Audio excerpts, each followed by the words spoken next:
ان الحمد للہ نحمدہ ونستعینہ ونستغفرہ ونعوذ باللہ من شرور انفسنا ومن سیئات اعمالنا من یہد اللہ فلا مضل له ومن یضلل فلا ہادی له واشهد ان لا الہ الا اللہ وحدہ لا شریک له واشهد ان محمدا عبدہ ورسولہ اما بعد فإن خیر الحدیث کتاب اللہ وخیر الہدی ہدی محمد صلی اللہ علیہ وسلم وشر الامور محدثاتها وکل محدثات بدعۃ وکل بدعۃ ضلالۃ وکل ضلالۃ فی النار۔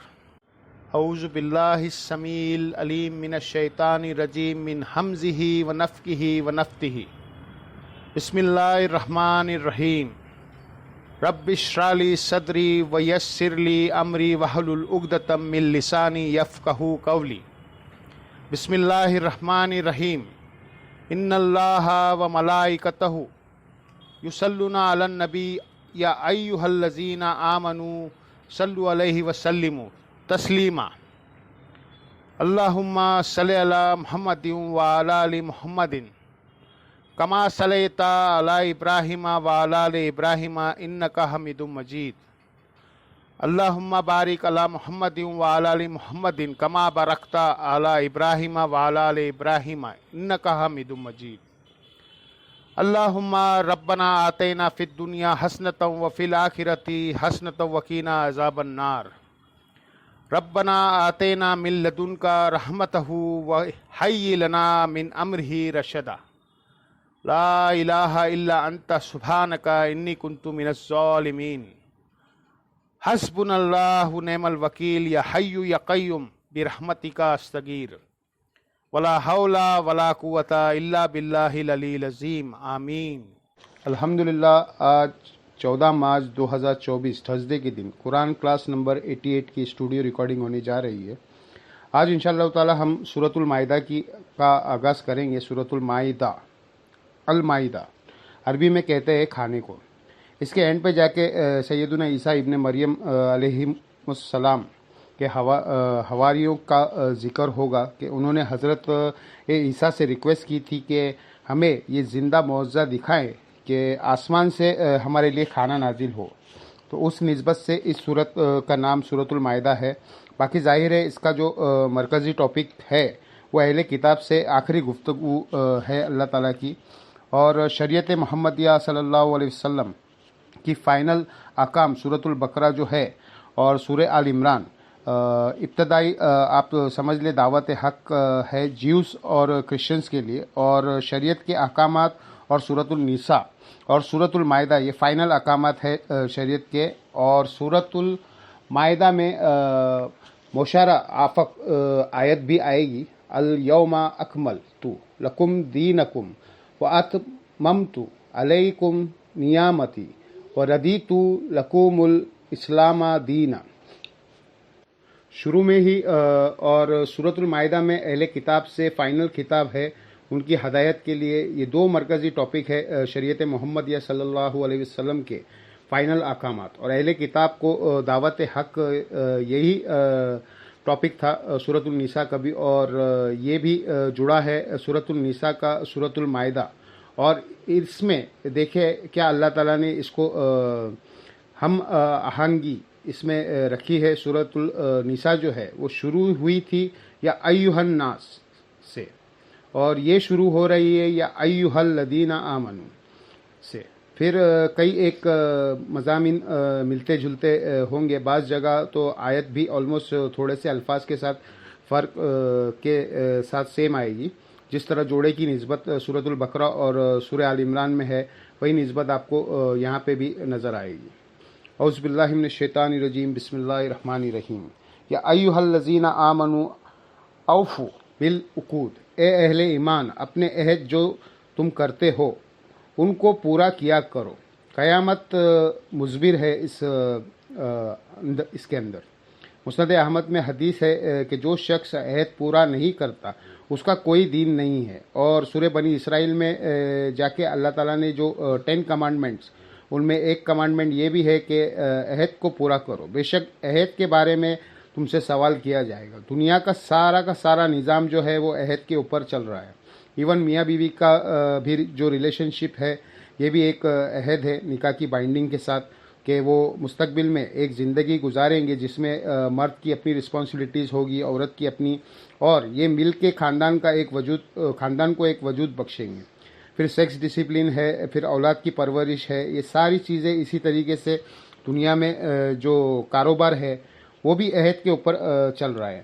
امپلائی ریلیشن شپ یعنی جو تاجر ہے اور اس نے جو ملازم رکھا ہے اس کے درمیان جو ریلیشن شپ ہے وہ بھی ایک عہد ہے.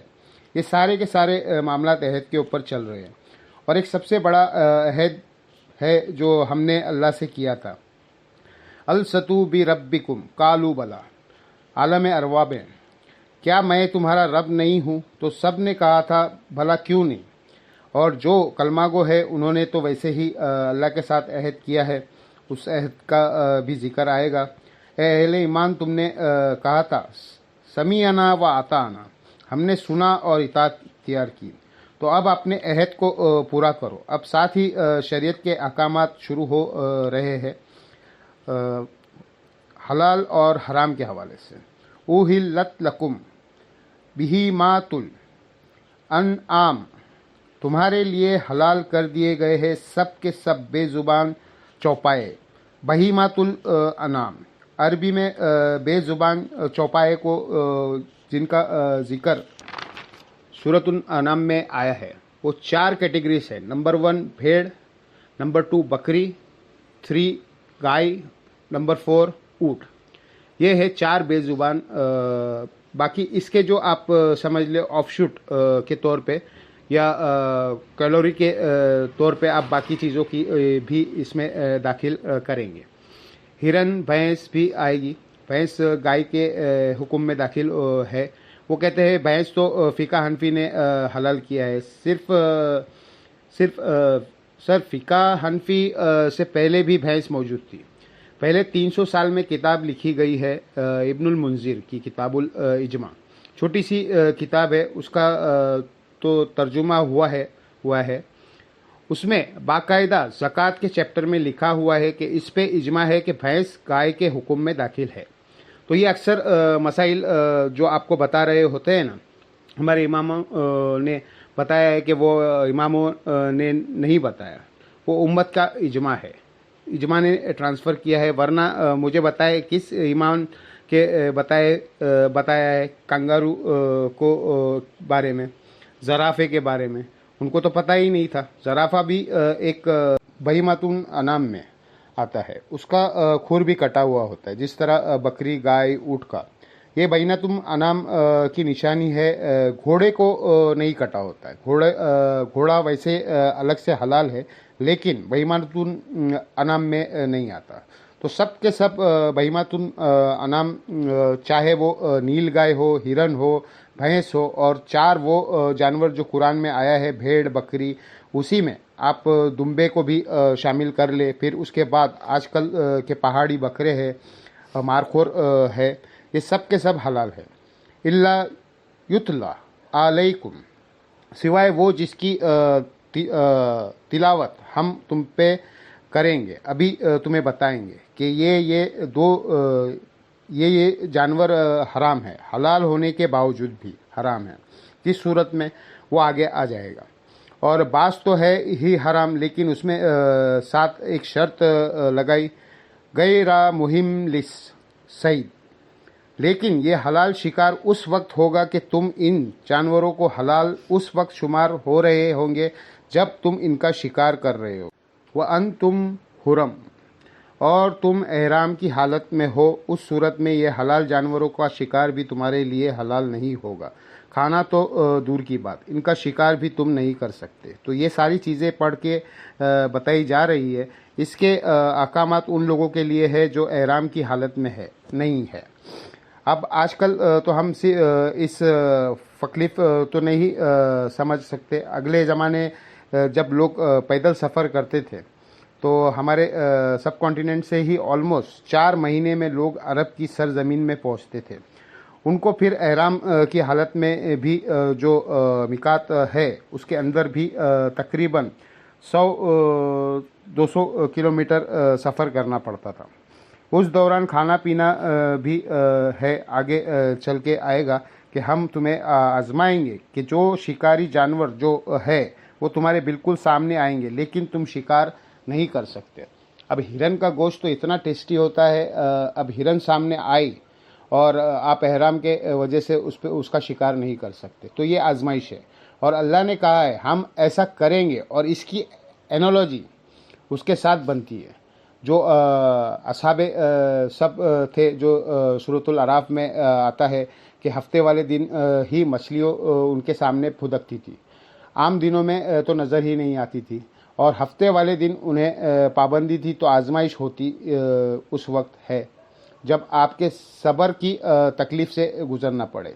تو اگلے زمانے میں لوگ پیدل سفر کرتے تھے، تو ظاہر ہے وہ کتنا کھانا ساتھ لے کے چلیں گے، اچار ہی ایک ساتھ رکھ سکتے تھے، باقی تو راستے میں جانوروں کا شکار کرتے تھے، کبھی کوئی جنگلی گائے، نیل گائے شکار کر لے، لیکن جب وہ میقات تک پہنچتے تھے پھر آگے احرام ہوتا تھا شروع، تو احرام کی حالت میں آپ شکار نہیں کر سکتے۔ ان اللہ یحکم ما یرید، بے شک اللہ حکم فرماتا ہے جو چاہتا ہے، یہ اللہ کی مرضی ہے کہ حلال چیز کو بھی آپ وقتی طور پہ حرام کر دیں احرام کی حالت میں۔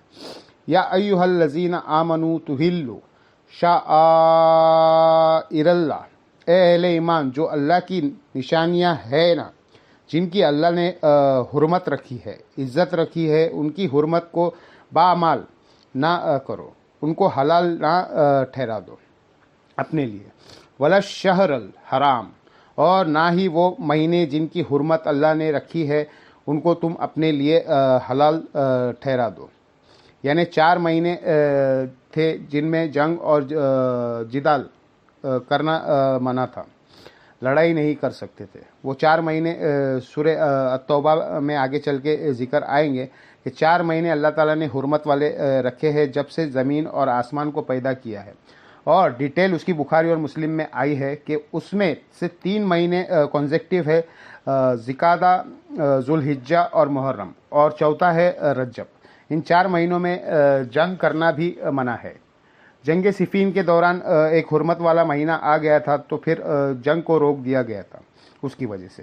اسی لیے میں نے اپنی حکومت کو بھی بار بار حکا ہے کہ جب آپ یہ دہشت گردوں کے خلاف آپریشن کر رہے ہوتے ہیں، اس طرح کا کوئی معاملہ ہو، تو جب تک ان کی طرف سے کوئی کارروائی نہ ہو تو حرمت والے مہینوں میں بھی یہ کارروائیاں روک دینی چاہیے، جنگ و جدال والی۔ لیکن یہ تو اس صورت میں ہے جب کوئی کسی کو شریعت کے ساتھ دلچسپی ہو، یہاں تو بڑے بڑے احکامات توڑے جا رہے ہوتے ہیں، وَلِیَعُوذُ بِاللَّہِ تعالی۔ وَلَلْحَدْیَ، اور نہ حلال ٹھہراؤ قربانی کے جانوروں کو، جو ہدی وہ جانور ہوتا ہے کہ جو حج قران یا حج تمتع کے لیے، یہ ایون عمرے کے لیے بھی لے کے جا سکتے ہیں، جو کہ کعبے جا کے قربان کیا جاتا تھا، تو وہ ہدی کا جانور ہے۔ وللقلائد، اور نہ ہی وہ جانور جن کے گلوں میں پٹے ہیں کہ وہ اللہ کی راہ کے جانور ہے، ان کی نشانی کے طور پہ ان کے گلے میں پٹے ڈالے جاتے تھے۔ تقلید کا لفظ بھی یہاں سے نکلا ہے، ان کے گلے میں بھی پٹا ہوتا ہے نا، اپنے بابوں کا تو یہ تقلید ورڈ ہی نوٹوریس ہے، یہ اتنا برا لفظ ہے کہ یہ اللہ کے رسول اطاعت کے لیے اللہ نے استعمال نہیں کیا۔ قرآن میں آپ دیکھیں اطاعت کا لفظ ہے، اتباع کا لفظ ہے، اللہ کی نبی کی تقلید بھی نہیں آئی، جن کی جا سکتی تھی، لیکن وہ بھی سورہ یوسف میں آیا ہے کہ اے نبی تم فرماؤ میں اور اصحاب پوری بصیرت کے ساتھ اس دین کے اوپر ہے۔ اس لفظ سے ہی اللہ کو اس حوالے سے نفرت ہے، اندھے بن کے نہیں آپ دین کی احکامات کی پیروی کریں گے تو یہ قلائد وہ پتہ ہر بخاری مسلم میں آتا ہے. نبی علیہ السلام نے اپنے مبارک ہاتھ سے اس کی رسی کو بل دے کے اور باقاعدہ گلے میں ہار ڈالا جاتا تھا. اس میں پرانی جوتیاں جو ہے نا پروئی جاتی تھی. اس میں اس زمانے میں ظاہر ہے لاکٹ یا اس طرح کا سلسلہ تو نہیں تھا، تو جوتیاں وہ نشانی ہوتی تھی کہ اللہ کی راہ میں یہ جانور ہے. تو راستے جو قافلے لوٹا کرتے تھے ان قافلوں کو نہیں لوٹا کرتے تھے جو حج کے لیے جا رہے ہوتے. ولا آمن البیت الحرام، اور نہ بحرمتی کرو ان لوگوں کی، نہ کہ ان کی حرمت کا بامال کرو جو بیت اللہ کے لیے مسجد حرام کے لیے سفر کر رہے ہیں. حج اور عمرے کے ظاہر ہے کہ یہ اب کچھ پورشن تو اس کا منسوخ ہے. یہ تو جنرل حکم تھا، لیکن سورہ التوبہ کی اس کے بعد نازل ہوئی ہے.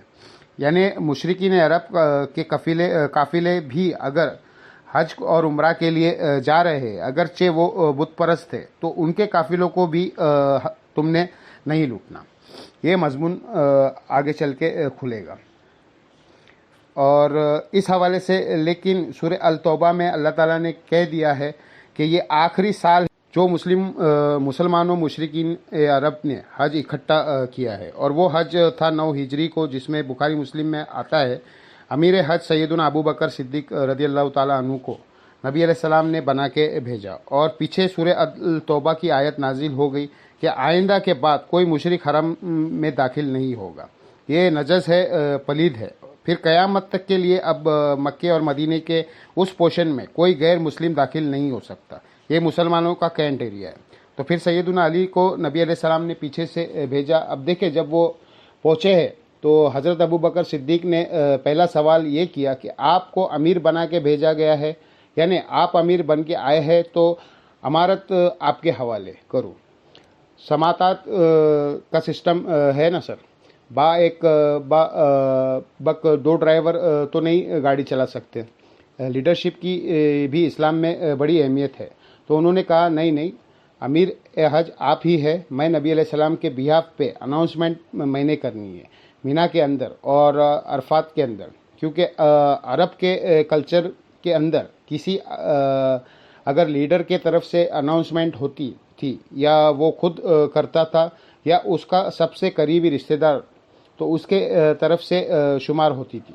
تو ظاہر عرب کے جو لوگ مسلمان ہوئے تھے، کنوکشن والا ایمان تو کم لوگوں کا تھا. زیادہ تر لوگ تو حضور کے اس غلبے کی وجہ سے آپ پہ سے امپریس ہو گئے تھے کہ قریش کو اللہ نے غلبہ دے دیا. تو باقی سرداروں نے بھی ان کی بیعت کری نبی علیہ السلام کی، اور نبی علیہ السلام کے سب سے قریبی اس حوالے سے سیدنا علی تھے.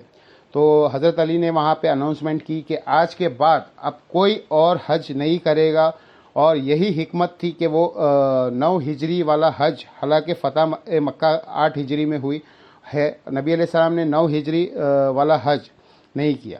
وہ حج میں حضرت ابو بکر صدیق کو بھیجا، اور وہ حج ایسا تھا، امیر حج حضرت ابو بکر تھے. مشرکین بھی حج کر رہے تھے اور مسلمان بھی حج کر رہے تھے، کیونکہ ان کے لیے بھی وہ ایک متبرک جگہ تھی.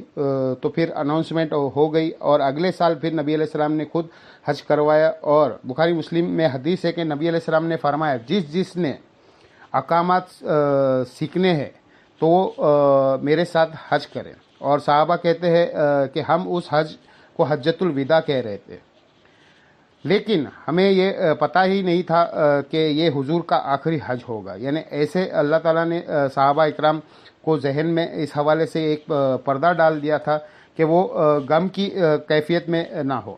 وہ کہتے ہیں ہم یہ ڈسکشن کرتے تھے کہ یہ حجۃ الوداع، یہ لفظ حضور کی وفات کے بعد نہیں آیا، ان کی زندگی میں بھی تھا. اور آپ نے بخاری مسلم میں آتا ہے نا جو آخری خطبہ دیا تھا، تو آپ نے کیا فرمایا تھا کہ مجھے امید نہیں ہے کہ اگلے دفعہ ہماری ملاقات ہو سکے. اور پھر میرا یہ پیغام لوگوں تک پہنچا دینا. اور پھر نبی علیہ السلام نے لوگوں کو احکامات سکھائے. تو وہ جو 10 ہجری کا حج تھا اس کے 3 مہینے کے بعد حضور کی ڈیتھ ہو گئی، ذوالحجہ کے بعد، محرم، سفر اور ربیع الاول کے کسی بھی تاریخ تو کنفرم نہیں ہے، لیکن منڈے کا دن تھا نبی علیہ السلام کی ڈیتھ ہو گئی۔ تو اس موقع کے اوپر 9 ہجری میں جب حضرت ابو بکر صدیق رضی اللہ تعالی عنہ امیر حج تھے، تو اللہ کی طرف سے یہ اناؤنسمنٹ کی گئی کہ آئندہ سے مشرک نہیں آئیں گے، صرف مسلمان حج کریں گے، اور یہ حضرت علی نے وہاں جا کے اناؤنسمنٹ کی۔ لیکن یہ آیت اس سے پہلے کی ہے، اس میں یہ بتایا جا رہا ہے کہ اگر کافر بھی حج کے لیے جا رہے ہیں تو تم نے ان کی حرمت کا پامال نہیں کرنا۔ اگر تمہیں غلبہ مل گیا ہے، اور ظاہر ہے حج تو پھر بعد میں آیا ہے نا، 8 ہجری میں فتح مکہ ہو گیا، تو 8 ہجری سے لے کر 10 ہجری تک حج تو ایک آیا، لیکن عمرے تو کئی لوگوں نے کیے ہوں گے۔ تو مسلمانوں کو کہا گیا کہ اگرچہ خانہ کعبہ تمہارے قبضے میں ہے، لیکن مشرکین عرب کو بھی عمرے سے نہیں روکنا، طواف کعبہ سے نہیں روکنا۔ یبتغون فضلا من ربہم ورضوانا، یہ لوگ اللہ کا فضل اور اس کی رضا جوئی کے لیے یہاں پہ آتے ہیں، اپنے ذوق میں جو کچھ سمجھتے۔ اس میں مجھے یاد آیا کہ جو لوگ کہتے ہیں نا فلاں فرقے یہ مشرک ہے، اور بعض تو کہتے ہیں یہ مشرکین عرب سے بھی بدتر ہے، تو ہم ان کو کہتے ہیں ٹھیک ہے، پھر ان کا حرم میں داخلہ بند کروائیں، اگر آپ ان کو یہ سمجھتے ہیں۔ قرآن میں تو واضح لکھا ہے مشرکین عرب کا داخلہ بند ہے۔ اس طریقے سے اگر ایک کلمہ گو مشرک اگر وہ اللہ رسول، آخرت اور ختم نبوت اور قرآن کو مانتا ہے، آپ اسے کافر نہیں کہہ سکتے۔ جب کافر نہیں کہہ سکتے تو حرم میں آ سکتا ہے۔ وَإِذَا حَلَلْتُمْ، اور جب تم حلال ہو جاؤ، یعنی احرام کی پابندیوں سے آزاد ہو جاؤ حج اور عمرہ کے بعد، فَاسْتَادُوا، اس کے بعد تم شکار کر سکتے ہو۔ وَلَا يَجْرِمَنَّكُمْ شَنَآنُ قَوْمٍ، اور دیکھنا کسی قوم کی دشمنی تمہیں مت ابھارے اس بات پہ، ان صدوکم عن المسجد الحرام ان تعتدوا، کہ تم کسی کو مسجد حرام میں آنے سے روک دو اور ان کے ساتھ زیادتی کرو۔ ظاہر ہے یہ ہو سکتا تھا صلح حدیبیہ کے موقع پر مشرکین عرب نے بھی آنے سے روک دیا تھا نا نبی علیہ السلام کو، اور کہا تھا اس دفعہ تو آپ واپس جائیں، اگلے دفعہ آئیں۔ تو یہ نہ ہو تم پرانی دشمنیاں تازہ کرو، نہیں، یہ کام نہیں کرنا۔ اب یہ بڑی جنرل آیت ہے کہ کسی قوم کی دشمنی تمہیں اس بات پہ آمادہ نہ کرے کہ تم زیادتی پہ اتر آؤ۔ علمی اختلاف رکھے، آپ کسی کے ساتھ بھی زیادتی نہ کریں۔ ایون دوسرے کسی مذہب سے تعلق رکھنے والے بھی بندہ ہے، بیسک اخلاق ہے، کسی بھی انسان کو، کسی مسلمان کو گرنے کی ضرورت نہیں ہے۔ میں اسی لیے کہتا ہوں کہ مسلمان تو چھوڑ دے، اگر کوئی صحیح انسان بھی بن جائے نا تو دنیا میں سکون آ جائے گا۔ یہ تو انسانیت سے گرے ہوئے لوگ ہیں، مذہب کے نام کے اوپر دھبا ہے، جنہوں نے دنیا کا امن برباد کیا ہے۔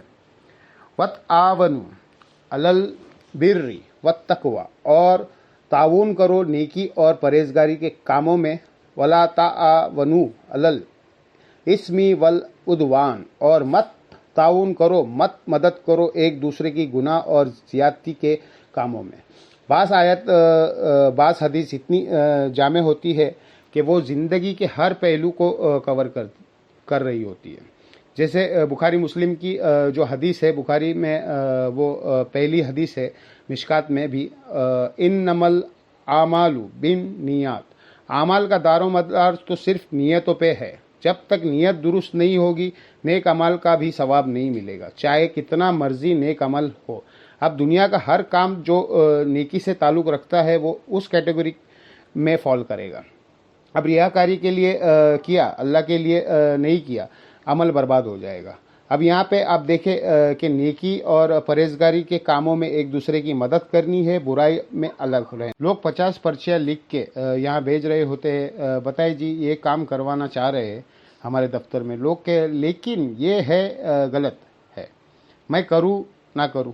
سر یہ آیت قرآن میں لکھا ہوا ہے، نیکی اور پرہیزگاری کے کاموں میں ایک دوسرے کی مدد کرو، اور اس کو سپورٹیو وہ حدیث ہے صحیح مسلم کی، گناہ وہ جو تیرے دل میں کھٹکے اور تو اس بات سے عار محسوس کرے کہ لوگ اس پہ مطلع ہو جائے۔ اور جامعہ ترمذی میں حدیث ہے کہ نبی علیہ السلام نے فرمایا، حضرت حسن ابن علی کہتے ہیں کہ بیٹا جو چیز تجھے شک میں ڈال دے اسے چھوڑ دینا۔ یہاں لوگوں کو یقین ہوتا ہے کہ ہم برائی کر رہے، پھر بھی علماء سے پوچھ رہے ہوتے کہ حضرت آپ بتائیں کہ یہ میں کروں یا نہ کروں۔ وہ دوسرے الفاظ میں یہ کہنا چاہ رہے ہوتے کہ آپ ہمارے گناہوں کا بوجھ اٹھا لیں، میری کہیں پکڑ نہ ہو جائے، تو یہ وہ کر رہے ہوتے۔ اور اس آیت سے یہ بھی پتہ چلتا ہے کہ ظاہری اسباب میں مدد مانگنا شرک نہیں ہے۔ وہ کہتے ہیں امی سے روٹی مانگیں گے تو شرک ہو جائے گا، اگر امی سے روٹی مانگ سکتے ہیں تو شیخ عبد القادر جیلانی سے مدد کیوں نہیں مانگ سکتے؟ ڈسپرین کی گولی اگر مشکل کشا ہو سکتی ہے تو خواجہ اجمیری مشکل کشا کیوں نہیں ہو سکتے؟ نہیں ہو سکتے بھائی، خواجہ صاحب تو قبر میں ہے، ڈسپرین تو سامنے موجود ہے، وہ ظاہری اسباب ہے، پانی تو سامنے موجود ہے، روٹی امی سامنے موجود ہے۔ کوئی مرضی ہوئی ماں سے بھی روٹی مانگتا ہے تو قیامت تک بھوکا ہی رہے گا، مرے گا۔ پھر یہ دو ڈیفرنٹ چیزیں ہیں۔ اسباب آپ پھر کافر سے بھی مانگ سکتے ہیں۔ بخاری مسلم دونوں میں حدیث ہے کہ نبی علیہ السلام کی زیرہ گروی رکھی ہوئی تھی ایک کافر کے پاس چند اناج کے دانے کے عوض۔ آپ نے تو کافروں سے بھی مدد لی ہے۔ جی خیبر میں نبی علیہ السلام نے حضرت علی سے مدد مانگی، سامنے موجود تھے، جنگ کے لیے بلایا، مدد مانگی، کیا پہلے تو مدد کی؟ اصحاب اشوب جشن تھا، اپنے مبارک تھوک لگائی اور ان کا شفا ہوئی۔ یہ تو سارے کہتے ہیں مدد مانگی، یہ کہا کرو پہلے مدد کی تھی اس کے بعد ڈیوٹی لگائی۔ تو حضرت حمزہ کو کیوں نہیں بلایا خیبر میں؟ وہ فوت ہو چکے تھے، شہید ہو چکے تھے۔ نہیں شہید تو زندہ ہے، اس کو مدد کے لیے آپ تو پکارتے ہیں، تو حضور نے کیوں نہیں پکارا؟ اگر بدر کی کمانڈ، احد کی کمانڈ حضرت حمزہ کے حوالے تھی تو خیبر کی بھی ان کے حوالے ہونی چاہیے تھی نا، روحانی طور پہ ہی کمانڈ کر لیتے تھے۔ اس زمانے میں یہ عقیدہ، یہ کہانیاں ہوتی ہی نہیں تھی، کسی کے دماغ میں بھی یہ بات نہیں آتی تھی۔ تو یہ آیت جو وہ اکثر پیش کر رہے ہوتے ہیں کہ مدد مانگنے کا تو حکم ہے، مدد مانگنے کا تو حکم ہے، وہ اسباب میں ہے۔ جو اسباب میں چیز داخل نہیں ہے وہ پھر کہتے ہیں، دیکھیں نبی علیہ السلام سے لوگوں ما فوقلس اسباب چیزیں بھی مانگی ہے۔ مثلا بخاری مسلم میں آتا ہے کہ حضرت ابو ہریرہ نے کہا کہ میری یادداشت کمزور ہے۔ اب یادداشت تو اسباب میں نہیں آتی، بالکل ٹھیک ہے، لیکن سر انہوں نے جو کہا تھا، نبی علیہ السلام تو سامنے موجود تھے، جن سے دعا کروانی تھی، جن کا معجزہ ظاہر ہونا تھا، تو سامنے تھے نا۔ تو ٹھیک ہے، رسول اللہ آج بھی موجود ہو، ہم اپنے ہر مسئلے کے لیے ان کے آپ کے پاس ہی جائیں گے۔ صحیح بخاری میں آتا ہے کہ ایک صحابی کی پنڈلی ٹوٹ گئی تو نبی علیہ السلام نے اس پہ ہاتھ پھیرا تو پنڈلی بالکل ٹھیک ہو گئی۔ لیکن آج اگر کسی کی پنڈلی ٹوٹی ہے تو ہم اسے روضہ شریف پہ تو نہیں لے کے جا سکتے، آرتھوپیڈک سرجن کے پاس ہی لے کے جائیں گے۔ آپ روضہ شریف پہ لے بھی جائیں گے تب بھی کچھ نہیں ہوگا، کیونکہ نہ نبی علیہ السلام نے باہر تشریف لانا ہے اور نہ ہاتھ پھیرنا ہے، اور نہ آپ کو شفا ہونی ہے۔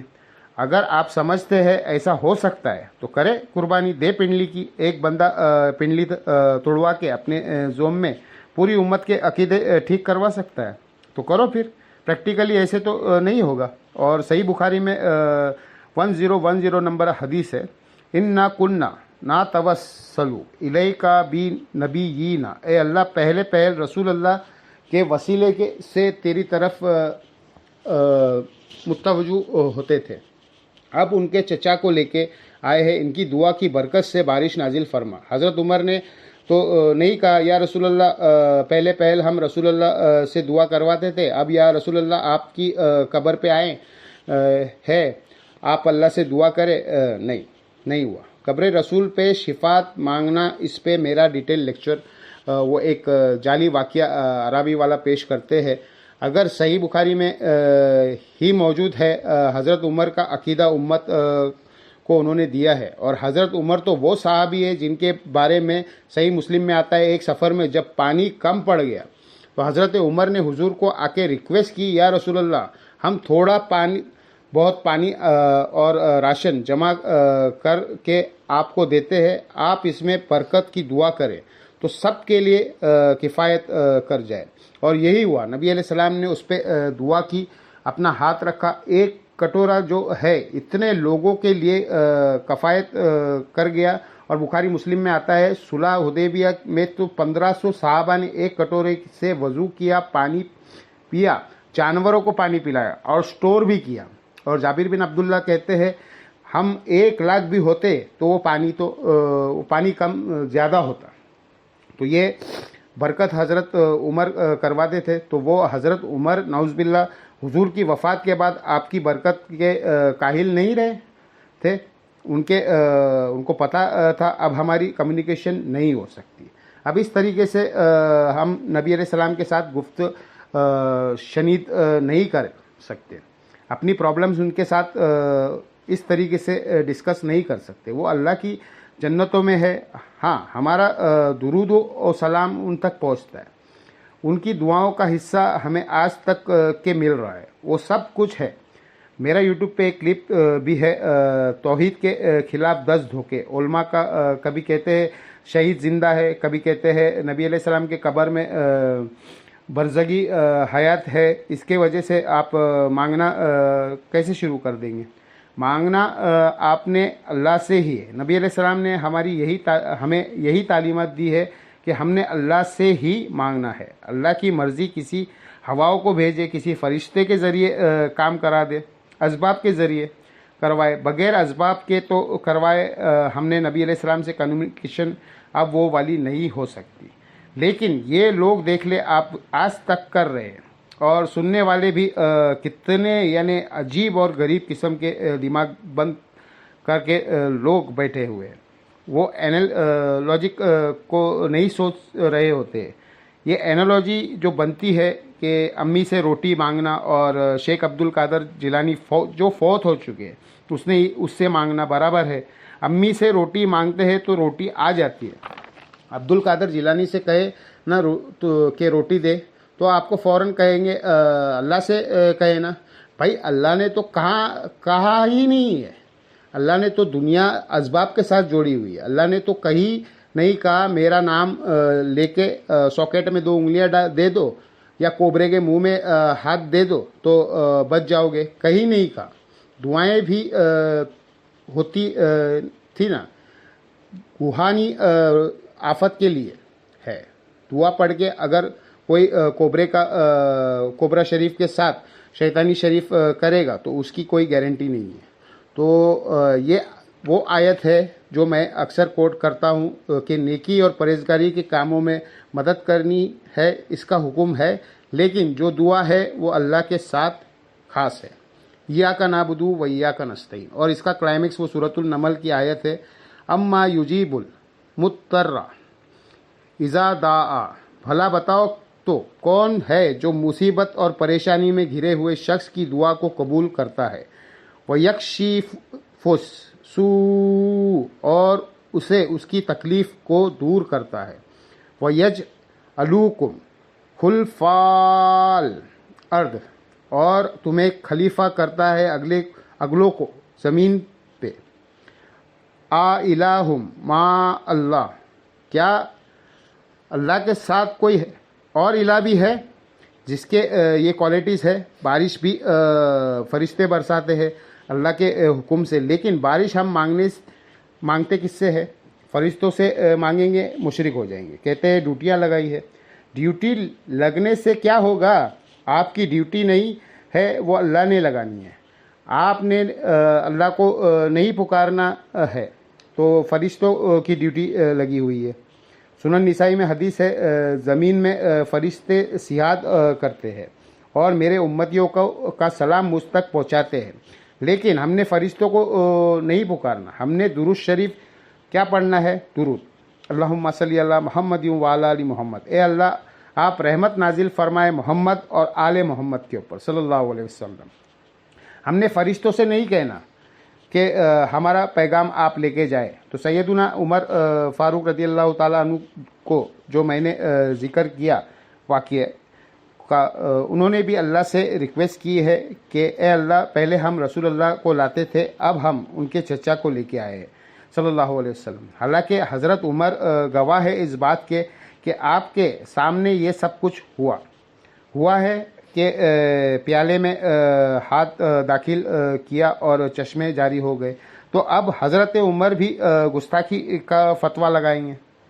اچھا، اس میں ایک بڑا لطیف نقطہ ہے کہ نبی علیہ السلام نے جب کبھی بھی اس طریقے کی کوئی برکت کی دعا کی ہے نا، تو پہلے ہی کوئی چیز ایگزسٹ کرتی تھی. مثلا 10 بندوں کا کھانا تھا، لعاب دان اس میں ڈالا، 300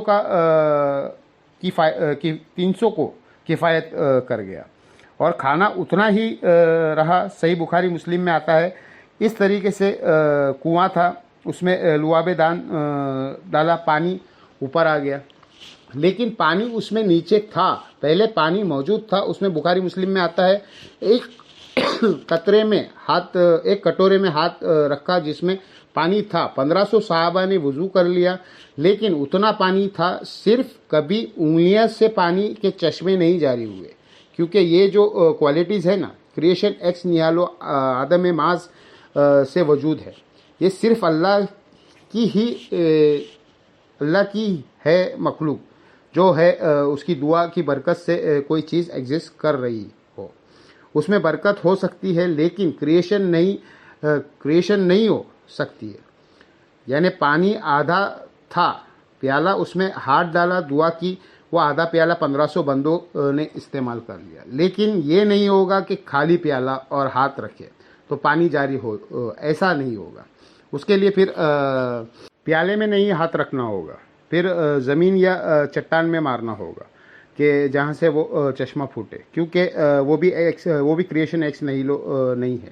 آلریڈی پانی موجود ہے، اوپر آ جائے گا جس طرح حضرت موسیٰ علیہ السلام نے کیا. تو عدم محاذ سے وجود یہ صرف خدا کی کوالٹی ہے. پیغمبر جب اس قسم کے معجزات کرتے ہیں تو وہ عدم محاذ سے وجود سے نہیں ہوتا، وہ آلریڈی کوئی چیز ہوتی ہے جو کنورٹ ہوتی ہے. حضرت موسیٰ کا عصا اژدہا میں کنورٹ ہوا اور اژدہا واپس عصا میں کنورٹ ہوا. یہ نہیں ہوا کہ ہوا میں ہاتھ چلایا تو کوئی چیز ایسی نکل آئی. باہر وہ تو قرآن میں آیا ہے، کوئی ایک مکھی بھی نہیں بنا سکتا. وہ جادوگر بھی جو تھے وہ رسیوں پھینک دیتے اور وہ سانپ، قرآن میں آتا ہے گویا کہ سانپ نظر آتی تھی، ہوتی نہیں تھی، گویا کہ نظر آتی تھی. واتقوا اللہ، اور تقوی اختیار کرو اللہ کا. ان اللہ شدید العقاب، بے شک اللہ تعالیٰ سخت ہے گرفت فرمانے میں، عذاب دینے میں. اللہم اجرنا من النار، آمین. اب وہ 11 اقسام آ رہی ہے جو حرام کی گئی ہے کھانے والی چیزیں میں. ان میں سے 4 تو ایسی ہے جو سورہ الانعام میں، سورۃ البقرہ میں، سورۃ النحل کے اندر اور سورۃ المائدہ میں یہ بار بار ذکر ہوئی ہے. وہ ہم نے پتہ ہے 4 کے علاوہ 7 ایسی حلال چیزیں ہیں جو حرام ہو جائے گی اگر وہ اس کنڈیشن میں چلی گئی. تو حرمت علیکم المیتۃ، حرام کر دیا گیا ہے تمہارے لیے مردار، نیچرل ڈیتھ، کوئی جانور مر گیا چاہے وہ حلال بھی تھا، مردار ہے وہ حرام ہے. والدم، اور خون کون سا؟ بہتا ہوا لہو. ایک گوشت اور ہڈی کے اندر لہو ہوتا ہے وہ کھا سکتے ہیں آپ، وہ حلال ہوتا ہے. یہ بہتا ہوا لہو. ولحم